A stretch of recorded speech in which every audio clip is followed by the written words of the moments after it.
Калыптанган көз караштарды жоюу, кыялдарды ишке ашыруу, бирдей укук, бирдей мамиле.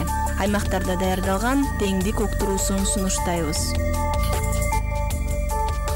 Саламатсыздарбы, урматтуу угармандар? Сиздер менен Куланак жамааттык мультимедиа борбору. Ар бир инсан кандайдыр бир кесиптин ээси болуу менен мамлекетке кызмат кылууну жана үй бүлөсүн багууну, бакубат турмушта өмүр сүрүүнү каалап келет эмеспи? Кээ бири бала кезден кыялданган кесиптин ээси болууну самашып, болгон аракетин жасап, өзү сүйгөн кесиптин ээси болсо, кээ бири аткарылбай калган кыял сыяктуу эле ойлогон ойлору ишке ашпай калат. Мекен чегинде кызмат кылууну бала кезден кыялданган каарманыбыз бир ай болсо да мылтык тазалап, чеч бергенди үйрөнүп, аз убакыт болсо да бала кездеги кыялдарына саякат жасаган. Эски кинолор бар эле го, солдаттар жөнүндө. Ошолорду көп көрчүм да. Военный болгон абдан жакын өткөндөн кийин военный жак связьда отуруп, иштеп форма кийгендери кыздардын ошол жерлери жакчу. Командирге честь бергенди билбептирмин да, ушу кантип честь берет да, мен даже командирди тааныбайм. Орусча честь бергенди такыр эч ким айтпаптыр да, монтип честь бересиң деп. Талага пуц деп коет, талага бар курал менен мишендерди аттырчу. Мишенин аткан мага абдан кызык болгон да.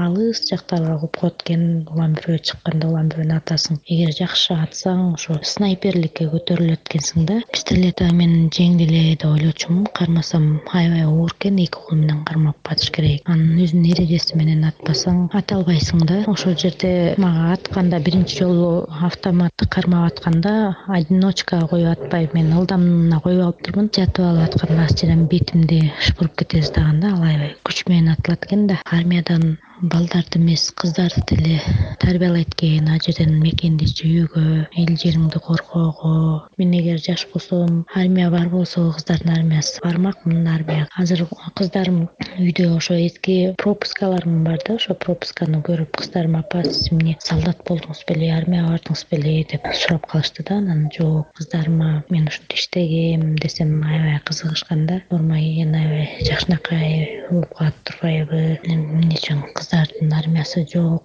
деп аябай таң калышкан да кыздарым. Иштеп жүрүп эле турмушка чыгып кетип, кайра кийин жумушка чыкса, жумуш орду кыскарып калгандыктан ишин улабай калгандыгына өкүнөт. Андан кийин башталгыч класстын мугалимдик кесибине окуп, 20 жылдан бери бала бакчада тарбиячы болуп эмгектенип келет. Ар бир ата-эне балдарына кең келечек каалайт эмеспи? Өзү каалап окуган кесиптин айыл жерине кереги жок болуп калганына өкүнгөндүктөн, балдарына кесип тандоодо ата-энеси эле кеңешип окутуп койгон учурларда көп кездешет. Жумабекова Нуршат апа 6 баласына тең келечекте ким болосуң деп сурабагына өкүнөт. Мен өзүм гидромелиоративный деп бүткөм. Өз кесибим менен почти иштеген деле жокмун да, айыл жерге турмушка чыгып. Мен кесибим боюнча иштегенге шарт болбойт экен. Балдарыбыз болсо кесип тандаганда атасы өзү эле тандап окуттук, бирок окуп бүткөн окуулары боюнча иштеген жок. Кайта эле өз үстөрү тандаган профессияларды тандап ошого иштеп кетишти. Кесип тандаганда көбүнчө ошо балдардын шыгына, жөндөмүнө карап, өздөрүнүн каалоолоруна карап коюш керек экен да. Жакшы көрүп окуган кесибибизди турмушта колдоно албай калат экенбиз. Айыл жер болуп калат. Же айыл жердегилер шаарда болуп калат. Же болбосо окутуудагы контракт төлөп окутуу көп балалуу үй бүлөлөр үчүн каржы маселесин да жаратып келет. Жалпы республикалык тестирлөөдөн өтүүчү упайдан карап да каалабаган кесиптин ээлери болуп калып жаткандары да бар. Даярдаган Даткайым Оразакунова.